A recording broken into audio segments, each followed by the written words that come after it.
నెల్లూరు జిల్లా రాజ్ న్యూస్ క్యాలెండర్ను కావాలి ఎమ్మెల్యే దగ్గుబాటి వెంకట కృష్ణ రెడ్డి ఆవిష్కరించారు. నిజాన్ని నిర్భయంగా చెప్పే రాజ్ న్యూస్ యాజమాన్యానికి, సిబ్బందికి, నియోజకవర్గ ప్రజలకు సంక్రాంతి శుభాకాంక్షలు తెలిపారు ఎమ్మెల్యే వెంకట కృష్ణారెడ్డి.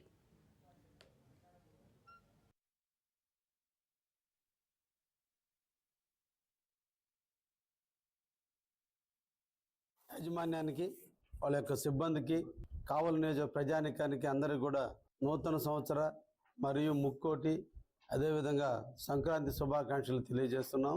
ముఖ్యంగా రాజు న్యూస్ యాజమాన్యం నిజాన్ని నిర్భయంగా ప్రజల్లోకి తీసుకుపోవడంలో ఎన్ని ఒడిదుడుకులున్నా సమస్యను వెలుగెత్తి చాటంలో వారు చూపేటువంటి చొరవ చాలా గొప్పది. అటువంటి యాజమాన్యం ఇంకా ఎక్కువ న్యూస్ని ప్రజలకు అందించాలని, ముఖ్యంగా నెల్లూరు జిల్లా రిపోర్టర్ ఇంకా ప్రజలందరికీ కూడా ఈ విషయాలను చేరువేయడంలో రాజ్ న్యూస్ ముందుండాలని వారికి ప్రత్యేకంగా అభినందనలు, ధన్యవాదాలు తెలియజేస్తూ సంక్రాంతి శుభాకాంక్షలు తెలియజేస్తూ